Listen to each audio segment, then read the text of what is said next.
नमस्ते दोस्तों, स्वागत हमारे एक नए एपिसोड में। तो दोस्तों, आज के एपिसोड में हम लोग को भारत और पाकिस्तान के बीच में जो पिछले 70 सालों से कश्मीर मसला है, उस कश्मीर मसले के बारे में आप लोग को पूरी डिटेल से बताएंगे। और ये जो जम्मू कश्मीर है, ये भारत का होना चाहिए या फिर पाकिस्तान का, या फिर एक इंडिपेंडेंट देश। दोस्तों, हम आप लोग को इतिहास से लेकर आज तक की पूरी एक एक जानकारियाँ देने वाले हैं, इसलिए आप लोग इस वीडियो में ज़रूर बने रहना। और ऐसी इंटरेस्टिंग और जानकारी से भरपूर भविष्य में और ज़्यादा खबर देखने के लिए अभी हमारे चैनल को सब्सक्राइब कीजिए और नोटिफिकेशन बिल को भी ऑन कर लीजिएगा, ताकि आप लोग को भविष्य में ऐसी इंटरेस्टिंग और जानकारी से भरपूर वीडियो डिटेल में मिलती रहे। तो अब चलिए इस एपिसोड को शुरू कर लेते हैं। तो दोस्तों, हम इस एपिसोड को शुरू करें इससे पहले आप लोग स्क्रीन पर दिख रहे दो झंडों को गौर से देखो। दोस्तों, ये पहला वाला झंडा है, ये झंडा पाकिस्तान द्वारा फैलाया गया पूरी तरीके से प्रोपेगेंडा झंडा है। और जो असली जम्मू कश्मीर का झंडा है, वो जम्मू कश्मीर का झंडा जो आप लोग बगल में देख सकते हो लाल कलर का, वही जम्मू कश्मीर का अलग झंडा है। और आपको बता दें कि समय के चलते अलग अलग स्टेटों के अलग अलग झंडे होते रहते हैं, लेकिन जो मूल जम्मू कश्मीर का झंडा है, वो मूल जम्मू कश्मीर का झंडा जो आप लोग लाल कलर का स्क्रीन पर देख रहे हो, ये जम्मू कश्मीर का मूल और असली झंडा है। और ये जो आप लोग चांद वाला हरा सफ़ेद और पीला झंडा देख रहे हो, ये झंडा पूरी तरीके से पाकिस्तान द्वारा फैलाया गया प्रोपेगेंडा वाला झंडा है। तो हमें उम्मीद है कि आप लोग पूरी तरीके से जम्मू और कश्मीर की इन दोनों झंडे का जो असल विवाद और असल झंडा है, उसका अंतर पता चल गया होगा। तो अब चलिए अपनी मूल जानकारी को शुरू कर लेते हैं। तो दोस्तों, चलिए हम आप लोगों को थोड़ा जम्मू कश्मीर के इतिहास के बारे में बताते हैं। तो दोस्तों, बात है 1752 की, जब जम्मू कश्मीर के अंदर अफगानिस्तान के दुर्रानी साम्राज्य का विस्तार हुआ करता था। और फिर वो दुर्रानी साम्राज्य करीब 70 से 80 सालों तक रहा। लेकिन दोस्तों, उसके बाद फिर जब सिख साम्राज्य का विस्तार हुआ, तभी जो जम्मू कश्मीर वाला हिस्सा है, ये जम्मू कश्मीर वाला पूरा हिस्सा महाराजा रणजीत सिंह यानी सिख साम्राज्य के अंडर में आ गया था। और तभी से जम्मू कश्मीर और जो ये लद्दाख का हिस्सा है, ये पूरा हिस्सा लगातार भारत के पास रहा।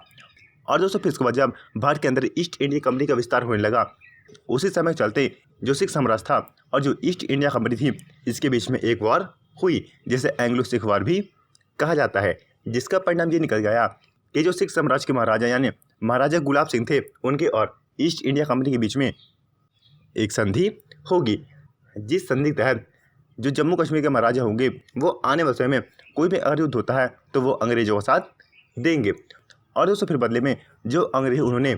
महाराजा गुलाब सिंह को उनका राज्य ने जम्मू कश्मीर वापस कर दिया, जो कि अमृतसर के टीटी के नाम से भी जाना जाता है। और दोस्तों, फिर इस संधि के बाद लगातार 1846 से लेकर 1947 तक जो जम्मू कश्मीर का हिस्सा है, वो लगातार सिख साम्राज्य का हिस्सा रहा। और जो सिख साम्राज्य के लगातार राजा हुआ करते थे, वो राजा पहले तो ईस्ट इंडिया कंपनी और फिर बाद में ब्रिटिश गवर्नमेंट के अधीन हो गए। और दोस्तों, फिर ऐसा लगातार चलता गया। और एक समय ऐसा आया जब वर्ल्ड वार 1 हुआ, और वर्ल्ड वार फर्स्ट ख़त्म होते ही उसी के कुछ समय बाद वर्ल्ड वार 2 भी शुरू हो गया। और उस वर्ल्ड वार 2 में जो ब्रिटिश एम्पायर था, वो पूरी तरह से कोलैप्स हो गया था। और उसके बाद जो अंग्रेज हुआ करते थे, वो हर देश को छोड़ के अपने देश यानी ब्रिटेन वापस जाने लगे। फिर दोस्तों, जो ब्रिटिश पार्लियामेंट है, उसने एक कानून पारित किया, और उस कानून का नाम इंडियन इंडिपेंडेंस एक्ट 1935 या फिर 1947 भी कहा जाता है। और उस कानून में ब्रिटिशर्स ने ये प्लान बनाया था कि उस समय में जो भारत के अंदर करीब 562 से 565 राजा हुआ करते थे, उन राजाओं का ऐसा ब्रेन वॉश किया जाए कि वो आगे चल के भारत के संविधान और भारत के लोकतंत्र को ना अपनाएं, और जितना हो सके उतने छोटे छोटे देश बना के रखें, ताकि भविष्य में जो भारत है वो कभी ब्रिटिशर्स के लिए चुनौती ना बने। फिर दोस्तों, उसके बाद जो अंग्रेज हैं, उन्होंने अपना एजेंडा शुरू ही किया था कि तभी भारत के अंदर कुछ ऐसे लीडरों की एंट्री होती है जो कि ना सिर्फ भारत को एक अखंड भारत में रखना चाहते थे, बल्कि पूरे ब्रिटिश इंडिया में लोकतंत्र और संविधान लागू करना चाहते थे। और दोस्तों, ऐसा करने में हमारे महापुरुष यानी श्री सरदार वल्लभ भाई पटेल जी काफ़ी हद तक सक्षम हो चुके थे। फिर उसके बाद दोस्तों, जो अंग्रेज हैं, उन्होंने सोचा कि अगर ऐसा ही चलता रहा तो जो भारत है वो फिर से एक यूनिटी इंडिया बन के उभरेगा। फिर उसके बाद दोस्तों, जो अंग्रेज हैं, उन्होंने मोहम्मद अली जिन्ना को ये उकसाया कि आज की तारीख में भारत के अंदर इतना मुस्लिम आबादी है, और जो भारत के अंदर प्रभाव है, वो प्रभाव हिंदू नेताओं का है। क्यों ना तुम भी एक अलग मुस्लिम देश बनाओ, और इसके लिए तुम्हारे साथ भारत के अंदर के कई राजा महाराजा और जो मुस्लिम आबादी है वो तुम्हारा ही साथ देने वाली है। और दोस्तों फिर उसके बाद जो अंग्रेज हैं उन्होंने मोहम्मद अली जिन्ना को इसके लिए ना सिर्फ पूरी तरीके से तैयार किया बल्कि मोहम्मद अली जिन्ना के लिए फंड सपोर्ट और जो भारत के अंदर उस समय के मुस्लिम राजा हुआ करते थे उनका पूरी तरीके से संपर्क बना के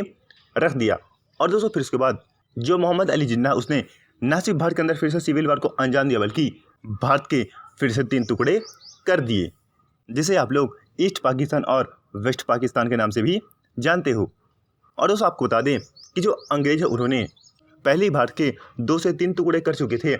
कि फिर उसके बाद यानी 1947 से 1950 के बीच में भारत के 3 टुकड़े और करवा दिए।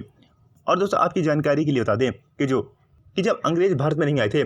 तब जो भारत का एरिया हुआ करता था श्रीलंका, म्यांमार, बांग्लादेश और भूटान भी भारत में इंक्लूड हुआ करता था। और समय चलते जो ये अंग्रेज हैं इन्होंने पूरी तरीके से भारत को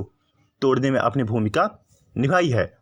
फिर उसके बाद दोस्तों जो अंग्रेज हैं उन्होंने अपनी संसद में जो कानून पारित किया था जिसका नाम इंडियन इंडिपेंडेंस एक्ट था, उसके तहत भारत के हर एक राजा को वो अधिकार था कि वो या तो भारत को ज्वाइन करे या फिर पाकिस्तान को ज्वाइन करे या फिर इन दोनों ऑप्शन को ना मानते हुए अपना खुद का एक अलग देश बना लें।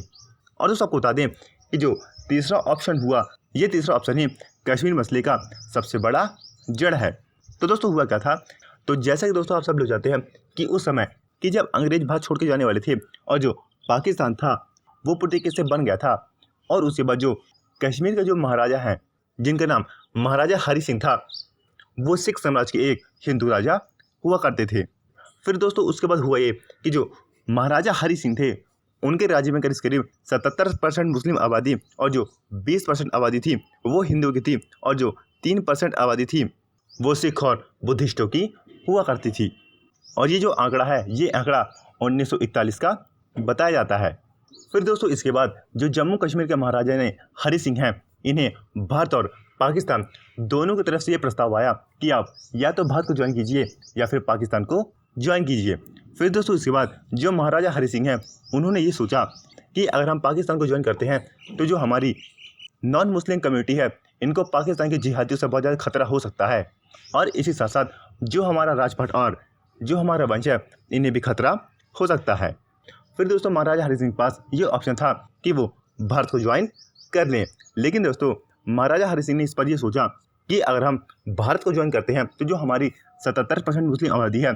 वो हमसे नाराज़ हो सकती है और हमारे खिलाफ हमारी राज्य में विद्रोह कर सकती है, जिसका पूरा फ़ायदा ना सिर्फ पाकिस्तान उठा लेगा बल्कि जम्मू कश्मीर के अंदर फिर से खून खराबा शुरू हो जाएगा। फिर दोस्तों जो महाराजा हरि सिंह हैं उन्होंने ये फैसला किया कि ना ही हम भारत को ज्वाइन करेंगे और ना ही पाकिस्तान को ज्वाइन करेंगे बल्कि हम एक अलग अपना इंडिपेंडेंट देश यानी जम्मू कश्मीर को बनाएंगे। और दोस्तों फिर इसके बाद महाराजा हरि सिंह का ये लिया गया फैसला था, इस फैसले को ना सिर्फ भारत ने माना था बल्कि जो अंग्रेज हैं इन्होंने पूरी तरीके से इसकी मंजूरी भी दे दी थी। लेकिन दोस्तों इसके बाद जो पाकिस्तान के मोहम्मद अली जिन्ना है उनको ये बात खली नहीं। जो मोहम्मद अली जिन्ना है इन्होंने महाराजा हरि सिंह को हर उस तरीके से मनाया कि वो पाकिस्तान को ज्वाइन कर लें, लेकिन दोस्तों जो महाराजा हरि सिंह थे वो पाकिस्तान की बात नहीं माने और उन्हें अच्छे से पता था कि अगर हम पाकिस्तान को ज्वाइन कर लेते हैं तो जो हमारी नॉन मुस्लिम कम्युनिटी है इनको बहुत ज़्यादा खतरा हो सकता है, जैसा कि उस समय पाकिस्तान के सिंध और पंजाब प्रांत में हो रहा था। फिर दोस्तों जो जम्मू कश्मीर था वो कुछ समय तक इंडिपेंडेंट रहा, लेकिन फिर जो पाकिस्तान है उसने ना सिर्फ सिंध पर कब्जा किया बल्कि इलीगल तरीके से जो बलूचिस्तान की अलग अलग रियासत के राजा हुआ करते थे उन राजाओं को भी मारकर बलूचिस्तान में पूरी तरीके से कब्जा कर लिया। और आपको बता दें कि जो सिंध और बलूचिस्तान है इस सिंध और बलूचिस्तान पर पाकिस्तान ने अवैध तरीके से उस समय पर कब्जा किया था, जबकि जो असल पाकिस्तान था वो पाकिस्तान आज की तारीख में पाकिस्तान का पंजाब, खैबर पख्तूनख्वा और जो ईस्ट पाकिस्तान यानी बांग्लादेश है उतने तक ही सीमित था। और फिर उसके बाद जो पाकिस्तान है उसने अपनी नीच हरकत दिखाते हुए जो भारत से अलग अपना अलग देश बनाना चाहते थे उन राजाओं को मारकर उन पर अवैध तरीके से कब्जा कर लिया। फिर दोस्तों जब पाकिस्तान का इससे मन नहीं भरा तो उसने आज़ाद कश्मीर यानी जम्मू और कश्मीर के जो मुस्लिम नेता और जो महाराजा हरि सिंह के धुर विरोधी हुआ करते थे उनको न सिर्फ हथियार सप्लाई किया बल्कि वहाँ जिहाद और मदरसे के सेंटर भी शुरू कर दिए। फिर उसके बाद दोस्तों ऐसे ही चलता रहा और आगे चल के जो पाकिस्तान है उसने जम्मू कश्मीर के आम लोगों को हथियार सप्लाई करना शुरू किया और जो वहाँ की नॉन मुस्लिम कम्युनिटी थी उनके खिलाफ जम्मू कश्मीर के मुसलमानों को भड़काना शुरू कर दिया।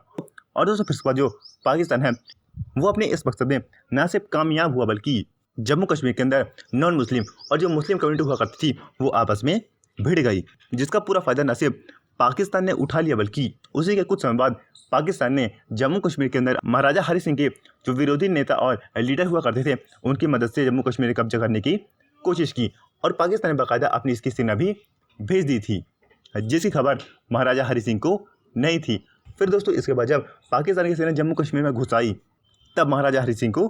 पता चला। फिर इसके बाद दोस्तों जो महाराजा हरि सिंह थे उन्होंने अपनी सेना को न सिर्फ ये आदेश दिया कि जाकर पाकिस्तान की सेना को खदेड़ दो बल्कि और जो पाकिस्तानी समर्थक जम्मू कश्मीर के अंदर नेता है उन्हें जल्द से जल्द पकड़ के जेल में डालो। लेकिन दोस्तों जम्मू कश्मीर की सेना ऐसा नहीं कर सकी और वो पाकिस्तान की सेना सामने बहुत ज़्यादा कमज़ोर पड़ गई थी और जो पाकिस्तान की सेना और पाकिस्तान द्वारा जम्मू कश्मीर में पाले गए आतंकवादी थे उन्होंने जम्मू कश्मीर की सेना को क्रूरतापूर्ण मारना शुरू कर दिया था। फिर इसके बाद दोस्तों जब जम्मू कश्मीर की सेना पूरी तरीके से पाकिस्तान द्वारा कोलैप्स कर दी गई, फिर इसके बाद जो महाराजा हरि सिंह थे उन्हें ये लगा कि जो पाकिस्तान है वो पूरी तरीके से कब्जा कर लेगा, तब उन्हें एक तरकीब सोची जिस तरकीब में उन्होंने भारत से मदद मांगी। फिर दोस्तों जब जम्मू कश्मीर के मंत्री भारत पहुंचे तो उन्होंने उस समय जो भारत के बड़े लीडर हुआ करते थे उनसे मदद मांगी। तो फिर दोस्तों उसके बाद जो भारत के वो लीडर थे उन्होंने महाराजा हरि सिंह के मंत्री को ये कहा कि जो हमारी सेना यानी हिंद फौज है ये केवल और केवल भारत की रक्षा के लिए बनाई गई है, ना कि किसी विदेशी के लिए, और जो हमारी सेना है वो ना ही जम्मू कश्मीर में उतरेगी और ना ही जम्मू कश्मीर के किसी मामले पर अपना हस्तक्षेप करेगी। फिर उसके बाद दोस्तों जो जम्मू कश्मीर के मंत्री थे वो महाराजा हरि सिंह के पास गए और उनके साथ भारत द्वारा की गई सारी बातचीत का वर्णन किया। फिर उसके बाद दोस्तों जो महाराजा हरि सिंह थे उन्होंने फिर से अपने मंत्री को भेजा और हर हाल में सैन्य मदद की गुहार लगाई। फिर दोस्तों जो हमारे बड़े लीडर हुआ करते थे वो इस मौके का फायदा उठा के जम्मू कश्मीर के राजा को ये कहा कि जब तक आप जम्मू कश्मीर का विलय भारत में नहीं करवाते तब तक हमारी सेना क्या हमारा एक भी चपरासी जम्मू कश्मीर के अंदर एंटर नहीं होगा। फिर दोस्तों जो जम्मू कश्मीर के मंत्री हैं उन्होंने चालाकी दिखाते हुए ये कहा कि पहले आप अपनी सेना को उतारिए, फिर बाद में हम फैसला कर लेंगे कि जम्मू कश्मीर भारत में रहेगा या फिर भारत से अलग रहेगा। लेकिन दोस्तों जो हमारे चालाक और बड़े ही बुद्धिमान लीडर थे वो इस बात पर अड़े रहे कि जब तक जम्मू कश्मीर का विलय भारत में नहीं होगा तब तक हमारी सेना जम्मू कश्मीर के अंदर नहीं जाएगी। फिर दोस्तों जो जम्मू कश्मीर के महाराजा थे वो मजबूर होकर भारत साथ वो संधि कर ली जिस संधि के अनुसार जो जम्मू कश्मीर का पूरा हिस्सा है वो भारत में पूरी तरीके से विलय हो जाएगा। और दोस्तों आप लोग जो स्क्रीन पर कुछ डॉक्यूमेंट देख रहे हो ये वही डॉक्यूमेंट है जिन डॉक्यूमेंट के अनुसार जो जम्मू कश्मीर है वो भारत का हिस्सा बना था। और दोस्तों जैसे ये संधि हुई तैसे ही भारत की एयरफोर्स और जो भारत की थल सेना है वो जम्मू कश्मीर के अंदर उतरी और जो आप लोग ये स्क्रीन पर देख रहे हो इतने पार्ट को भारतीय सेना ने न सिर्फ पाकिस्तानी से प्रोटेक्ट किया बल्कि जो पाकिस्तानी सेना जम्मू कश्मीर के अंदर घुस के और ज़्यादा कब्जा करने वाली थी उस कब्जे को भी उससे बचाया। और जितना पाकिस्तान की सेना ने कब्जा करके रखा हुआ था उतने ही कब्जे की ज़मीन आज की डेट में पाकिस्तान के पास है। और दोस्तों फिर उसके बाद जो भारत और पाकिस्तान के बीच में कश्मीर मसले को लेके आपसी बातचीत हुई, इन बातचीत का ना ही कोई हल निकला और ना ही कश्मीर मसले की जो जम्मू कश्मीर का मूल हल होना चाहिए वो हल भी नहीं हो पाया। फिर दोस्तों उसके बाद जब भारत और पाकिस्तान के बीच में बातचीत चल रही थी तब जो पाकिस्तान है उसने भारत को ये प्रस्ताव दिया कि भारत अगर पाकिस्तान को जूनागढ़ दे दे तो जो पाकिस्तान है वो जम्मू कश्मीर के अंदर से पूरी तरीके से पीछे हट जाएगा। लेकिन दोस्तों जो भारत है उसने पाकिस्तान को ये कहा कि जो जम्मू कश्मीर है वो पाकिस्तान का हिस्सा कब था कि हम उसके बदले में पाकिस्तान को जूनागढ़ दे दें, जो कि पूर्ण रूप से एकदम सही बात भी लगती है। फिर दोस्तों जो ये मामला था ये मामला भारतीय इतिहास के सबसे होनहार और जो सबसे स्ट्रांग लीडर यानी पंडित जवाहरलाल नेहरू जी थे ये कश्मीर मसला लेके यूनाइटेड नेशन में पहुंच गए।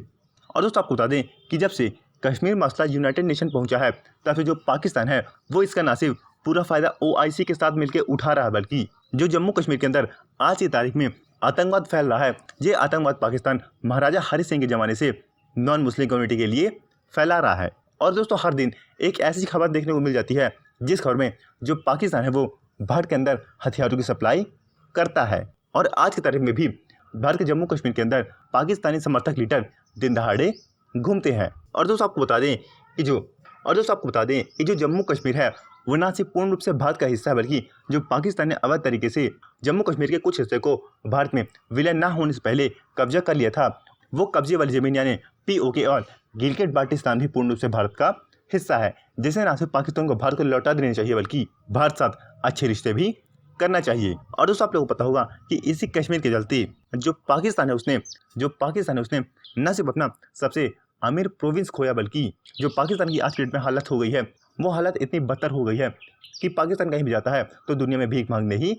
जाता है। और दोस्तों आपको बता दें कि जब भारत और पाकिस्तान का डिवीज़न हुआ था तब जो बांग्लादेश यानी ईस्ट पाकिस्तान हुआ करता था, ये ईस्ट पाकिस्तान पूरे पाकिस्तान में सबसे अमीर राज्य हुआ करता था और जो भारत का सबसे अमीर राज्य हुआ करता था वो राज्य पश्चिम बंगाल हुआ करता था। यानी अंग्रेजों द्वारा भारत छोड़ने के बाद भी जो बंगाल था वो भारत का सबसे अमीर राज्य हुआ करता था। और दोस्तों जो पाकिस्तान है उसे इस पीओके और गिलगिट को लेके आज तक कुछ ऐसा नहीं मिला जिसे लेके जो पाकिस्तान है वो कई हद तक आगे बढ़ गया हो। और जो पाकिस्तान है वो अपनी जनता को ये बताता है कि जो जम्मू कश्मीर है ये पूरे तरीके से पाकिस्तान का हिस्सा है, लेकिन दोस्तों पाकिस्तान ये कभी नहीं बताता कि जो जम्मू कश्मीर है वो किस हिसाब से पाकिस्तान का होना चाहिए। जबकि पाकिस्तान के अंदर जो पढ़े लिखे लोग हैं वो या भारत और पाकिस्तान के बीच में कश्मीर मसले को लेके फैक्ट और डॉक्यूमेंट आधार पर उसका उपसंहार निकालते हैं तो ये पता चलता है कि जो जम्मू कश्मीर है ये पूर्ण रूप से भारत का हिस्सा है। और जो आज की तारीख में भारत और पाकिस्तान के बीच में तनाव बना हुआ है ये तनाव पाकिस्तान द्वारा भारत के जम्मू कश्मीर के अंदर 70 सालों से आतंक फैला जाने के कारण हुआ है। और हमने आप लोग को शुरू में बताया था कि जो पाकिस्तान है वो जम्मू कश्मीर के अंदर महाराजा हरि सिंह के ज़माने से आतंकवाद फैला रहा है। अब दोस्तों बात आती है कि जो पीओके है उसे पाकिस्तान से कैसे लिया जा सके। तो दोस्तों उसके जो हल है वो हल दो तरीके से हो सकते हैं। तो पहला हल ये है कि जो भारत है वो कश्मीर मसले को ना सिर्फ यूनाइटेड नेशन पूरी तरह से क्लियर कर दे बल्कि यूनाइटेड नेशन को ये पूरी तरह से साफ कर दे कि जो जम्मू कश्मीर है ये लिखित और संवैधानिक तौर से वो ना सिर्फ भारत का हिस्सा है बल्कि जो जम्मू कश्मीर का मामला है ये मामला भारत और पाकिस्तान का आंतरिक मामला है। फिर उसके बाद दोस्तों जो भारत है वो पाकिस्तान पर प्रेशर बना के जम्मू कश्मीर को पूरी तरीके से पाकिस्तान के साथ शांतिपूर्वक ले सकता है। और दोस्तों जो दूसरा तरीका है वो दूसरा तरीका ये है कि भारत जो है पाकिस्तान को न सिर्फ कई टुकड़ों में तोड़ दे बल्कि जो पाकिस्तान के आसपास के देश यानी ईरान और अफगानिस्तान है इनकी मदद लेकर पाकिस्तान के अंदर सिविल वॉर स्टार्ट करवा दे। और दोस्तों अगर पाकिस्तान टूटता है तो जो सबसे पहले गिलगिट और पीओके है ये न सिर्फ भारत में आएगा बल्कि जो पाकिस्तान द्वारा कब्जाए गए अवैध बलूचिस्तान और सिंध हुआ करते थे ये भी एक अलग इंडिपेंडेंट देश बन के उभर जाएंगे। और दोस्तों आपको बता दें कि इसके लिए भारत को ज़्यादा कुछ नहीं करना पड़ेगा बल्कि जो अफगानिस्तान के अंदर आज की तारीख में ग्रेटर अफगानिस्तान को लेके माहौल गरमाया हुआ है उस माहौल को न सिर्फ और ज़्यादा आग दे बल्कि जो बलूचिस्तान के अंदर बलूच लिबरेशन आर्मी और जो सिंध के लड़ाके हैं उन सिंध लड़ाकों को भी डिप्लोमेटिकली और इकोनॉमिक तौर से अपनी रॉ के जरिए मदद करे। और जो बची कुची कसर होगी वो कसर जो पाकिस्तान की रैपिस्ट आर्मी है ये पूरा कर देंगी जैसे इन लोगों ने बांग्लादेश के अंदर अंजाम दिया था। तो दोस्तों उम्मीद है आप लोग को भारत और पाकिस्तान के बीच में जो 70 सालों से कश्मीर का मसला है इस कश्मीर के मसले में न सिर्फ पूरी डिटेल में जानकारी मिल गई होगी बल्कि आप लोग को ये साफ हो गया होगा जो पाकिस्तान है वो कैसा देश है और जो कश्मीर के अंदर आतंकवाद अराइज हुआ इसका पूरा क्रेडिट भी पाकिस्तान को जाता है। तो दोस्तों आपको आज का हमारा एपिसोड कैसा लगा नीचे कमेंट करके ज़रूर बताना। और आप लोग ऐसे इंटरेस्टिंग और जानकारी से भरपूर खुश हो और ज़्यादा खबर देखना पसंद करते हो तो आप लोग का अभी हमारे चैनल को सब्सक्राइब करके नोटिफिकेशन पे को भी ऑन कर देना। तो मिलते हैं अगले एपिसोड में एक नई ऐसी इंटरेस्टिंग और जानकारी से भरपूर खबर सब तक के लिए नमस्कार।